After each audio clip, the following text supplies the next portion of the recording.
নমস্কার, আমি নবশ্রী। আপনারা দেখছেন নবশ্রীস কিচেন।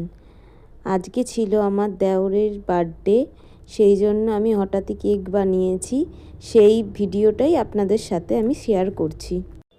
দেখুন, ও কেক কাটছে আর ওর পাশে যে রয়েছে সে আমার মেয়ে। কেক বানাতে আমাদের কি কি লাগবে একবার আমরা দেখে নিই। এখানে আমি 1 কাপ রিফাইন্ড অয়েল নিয়ে নিয়েছি, দেখুন।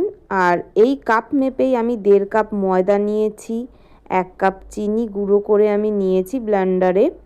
এবারে 2টো ডিম নিয়েছি। আমি যেহেতু চকলেট কেক বানাবো সেই জন্য আমি কোকো পাউডার নিয়েছি, বেকিং পাউডার নিয়েছি, খাবার সোডা নিয়েছি আর ভ্যানিলা এসেন্স নিয়েছি। এবার একটা বাটির মধ্যে আমি তেলটা ঢেলে নিলাম, এরপর 2টো ডিম ভেঙে নিলাম, এর মধ্যে দিয়ে দিলাম যে চিনিটা গুঁড়ো করে রেখেছিলাম সেই চিনিটা। এবার দিয়ে আমি ভালো করে এটাকে মিশিয়ে নেব। এটাকে আমি 15 মিনিট ধরে ভালো করে ফেটিয়ে নিয়েছি। দেখুন, ক্রিমের মতন টেক্সচার যখন চলে আসবে এইভাবে মিশিয়ে নিতে হবে। এরপর আমি ময়দাটা দিয়ে দিচ্ছি। ময়দাটা আমি একটু চেলেই দিচ্ছি, একবারে আমি পুরো ময়দাটা দিলাম না। একবারে পুরো ময়দাটা দিলে মেশাতে প্রবলেম হতো, সেই জন্য আপনারাও একবারে দেবেন না, দুবারে দেবেন, তাহলে জিনিসটা ভালো করে মেশানো যাবে। এবার আমি বাকি ময়দাটাও দিয়ে নিলাম।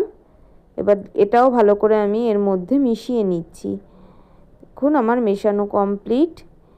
এরপরে বাকি ইনগ্রিডিয়েন্টসগুলো আমি এর মধ্যে অ্যাড করব। আমি এর মধ্যে অ্যাড করছি বেকিং পাউডার। দেখুন, এই চামচের 1/2 চামচ আমি নিয়ে নিয়েছি বেকিং পাউডার। এটাকেও আমি ভালো করে চেলে নিচ্ছি। চেলে অ্যাড করলে যে ভেতরে দানা দানা ভাবটা থাকে সেটা আর থাকে না, সেই জন্য কেকটা ভালোভাবে হয়। আমি বেকিং পাউডারের পর বেকিং সোডা নিয়েছি, সেটা আপনাদের দেখানো হলো না। বেকিং সোডাটা আমি যতটা বেকিং পাউডার নিয়েছি তার 1/2 আমি বেকিং সোডা ব্যবহার করেছি। এরপরে নিয়ে নিলাম ভ্যানিলা এসেন্স। এখানে 1/2 চামচির মতন আমি ভ্যানিলা এসেন্স অ্যাড করেছি। দেখুন, এবার আমি এগুলো সব ভালো করে মিশিয়ে নিলাম। এরপর আমি কোকো পাউডারটা দিয়ে দিচ্ছি। যেই চামচের বেকিং পাউডার আমি ব্যবহার করেছি সেই চামচেরই 1.5 চামচি মতন আমি কোকো পাউডার দিয়ে নিলাম। কোকো পাউডারটাও আমি ভালো করে চেলে নিচ্ছি। এবার আমি ভালো করে সব কিছু মিশিয়ে নেব। দেখুন, এই মানে মিশিয়ে নিতে হবে এইভাবে। এরপরে আমি একটুখানি লিকুইড দুধ অ্যাড করলাম। দেখছি আমার ব্যাটারটা অনেকটা ঘন হয়ে গেছে, সেই কারণে আমি একটু লিকুইড দুধ অ্যাড করলাম। যদি আপনাদেরও এরকম মনে হয় যে ব্যাটারটা একটু ঘন হয়ে গেছে, আপনারাও লিকুইড দুধ অ্যাড করতে পারেন এর মধ্যে। দুধটা যেন রুম টেম্পারেচারে থাকে। দেখুন, আমি গ্যাস জ্বালিয়ে একটা হাঁড়ি আমি বসিয়ে নিয়েছি। এর মধ্যে আমি একটা মানে স্ট্যান্ড বসিয়ে দিলাম। এবার এই হাঁড়িটা আমি একটু প্রিহিট করে রাখছি। আমার যে কেক মোল্ডটা সেটা আমি আগে থেকে রেডি করে রেখেছিলাম। আপনারাও যখন কেক বানাবেন কেক মোল্ডটা আগে থেকেই রেডি করে রাখবেন।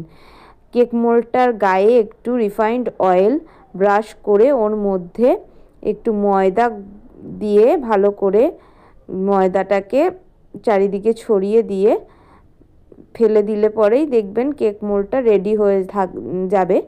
ওর মধ্যে আমি এবার কেকের ব্যাটারটা দিয়ে আমি হাঁড়ির মধ্যে দিয়ে দিলাম। 10 মিনিট পর আমি চেক করছি, দেখছি যে আমার কেকটা ভালো ফুলে উঠেছে, কিন্তু এখনও পারফেক্ট হয়নি। আমার যেইটা দিয়ে আমি চেক করছিলাম তার গায়ে লেগে গেছিলো।